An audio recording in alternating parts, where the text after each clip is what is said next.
Do you want to travel to Asia to work? Do you want to start saving more money? Do you feel you're not qualified to do any of this? Well, great news. Out here in Cambodia, we want you. And you might be qualified to live and work here and not even know it. So let's talk about it. But first, why Cambodia? Cambodia is a popular place for those who are looking to immerse themselves in Southeast Asia. You can explore ancient temples like Angkor Wat, one of the largest religious monuments in the entire world. Relax on Kep Beach and hit the local markets for food, cheap shopping, and even the nightlife. Places like Phnom Penh and Siem Reap offer a mix of modern and traditional experiences, with the countryside is home of stunning natural landscapes and charming villages. Cambodia is also known for its delicious food, friendly locals, and the cheap cost of living, making it an ideal place for backpackers, nomads, or someone trying to retire. And speaking of food, Cambodia for me has had some of the best Vietnamese food I've ever had outside of Vietnam. The Chinese food is amazing, and unlike Thailand, Laos, or Malaysia, Cambodia has a strong coffee culture. As big as Vietnam, not that big, but it's still something that has a welcoming vibe that you'll love to be with. You also have the benefit of being in the middle of Southeast Asia, allowing you to take short trips to Laos, Thailand, or Vietnam with little cost by bus or plane. And seriously, you're hours away from any of these places for less than $50 to get there. And places like Thailand and Malaysia don't even require visa fees for most visitors,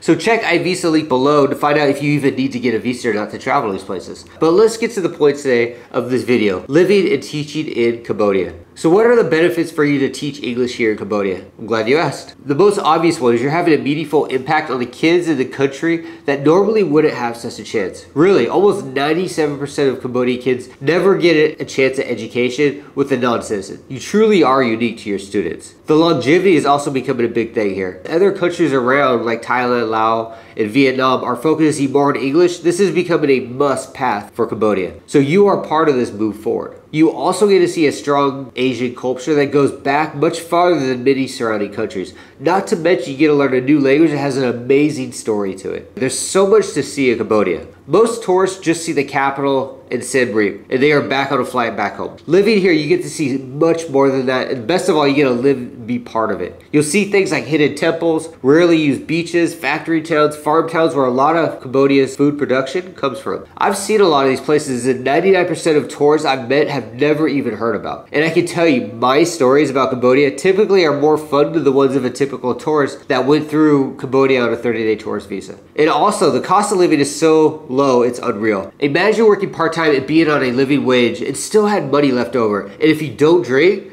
you're really saving much more. Ideally, most Westerners out here spend like 75% of their money on drinking. So past that, let's get to the requirements to even teach out here in Cambodia. Requirements to teach in Cambodia. Being a tourist in Cambodia is fun, sure. But living in Cambodia is simply amazing. And when you're working in Cambodia, you get to experience that long term. Cambodia is seriously one of the easiest places to do it. But this brings up the question, why am I not talking about more well-known places like Malaysia, Thailand, or Vietnam? For one simple reason. You don't need a university degree to teach here or get a work permit. Seriously, this isn't some loophole. This isn't like an agent deal. This isn't a scam. This is the actual law of Cambodia. The documents that you submit for a work permit here will not require a university degree. Now, for you guys that do have a degree,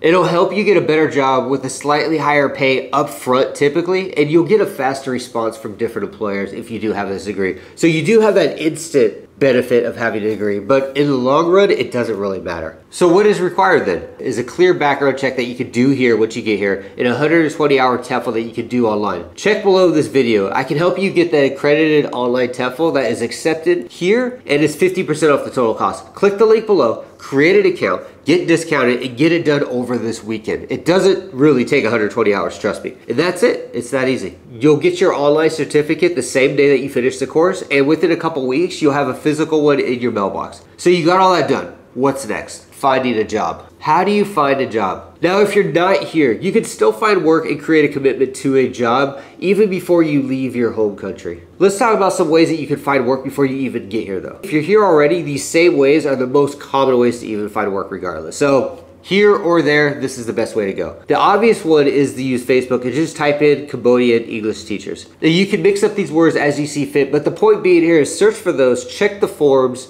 and look at some of the adverts that are going there, make some calls, send some emails, you're good to go. And I will give you a heads up, there's no reason to join these groups. English groups in Southeast Asia typically are very toxic. It's better to just get a job and keep communication with the school and the new people that you meet there. These groups, I don't know why, but Southeast Asia Facebook groups, they're just extremely toxic when it comes to English teaching groups. And plus, you'll meet plenty of Western people out here when you start working, be it at the school or just like in tourist areas. You can check online sites as well. There's hundreds of them that will offer you jobs and yada, yada, yada, but they will take that typical cut as an agent would. Plus, most schools and agents will post stuff on Facebook before they actually use a website. Most websites nowadays, even during this video, I did some research and checking jobs. A lot of them are overdue, expired, just outdated adverts that just have no value. Best of all, you can do all of this while you're in Cambodia, which I recommend, or while you're back home in your home country. So you finally get here. Let's ask the next obvious question. What to expect when you start teaching? First of all, congratulations on getting things done and finally getting here. Love it, right? You are doing something that 95% of people wish they could do, and typically they have to wait till they retire to even do this. Once you do get to Cambodia, take a short vacation. Seriously, the biggest mistake I made, and I see many teachers that do, is when they get here, on day one, they start working by day two.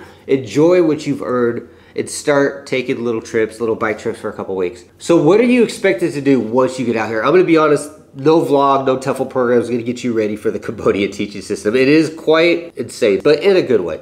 So there are two main ideas that you have to focus on: lesson plans and activities or games for your classes. Lesson planning is pretty basic and simple. I'll toss an example up here of one of them that I use in one of my books that I wrote on how to write out a lesson plan. The idea is you're just writing out what's gonna happen in the class, what you're gonna focus on, and what the students are gonna learn. Pretty much an objective. Now, if you don't know how to write these lesson plans, or if you found it difficult during the TEFL program, check the link below. I wrote a book on this that will show you how to write lesson plans effectively, pretty much automate them. You'll be writing lesson plans in seconds. I put 7 years into this book, being ideas on how to write lesson plans. Other teachers have used them and tested them for me, fed back on them, and everything works good. Check out this book. I promise it will hook you up and it'll get you ready for that. But the last part though, let's get to activities and games. This is a must. You have to be playing games in your rooms. It will be demanded if you don't use them. This is a Southeast Asian culture thing. Regardless of what anyone tells you, it is. Now, this doesn't mean that you pull out the Switch and set up Mario Party, but activities and games are more for furthering their education and keeping the class fun. A fun fact about Southeast Asia education is it has to be fun. And many parents see the idea if the classroom is fun, they're gonna spend more money, and money is well spent,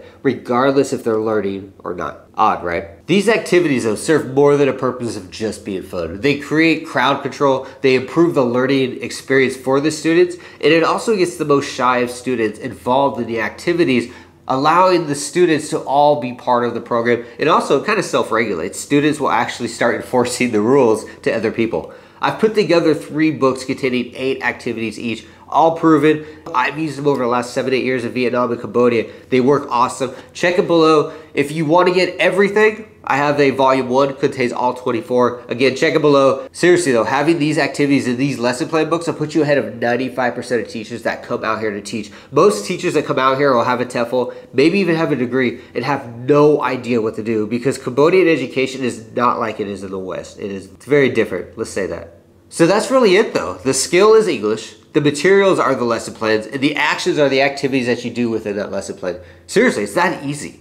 What are you waiting for? And the school semester is starting soon. And if you do miss the deadline, English centers are hiring year-round with no delay. I hope this helped you get over that fence on deciding if you should come out here to Cambodia or not to teach. This is a once-in-a-lifetime opportunity. I can't stress that enough. So check the link below, get your TEFL, get things done, and get out here. Till then guys, I'll see you again.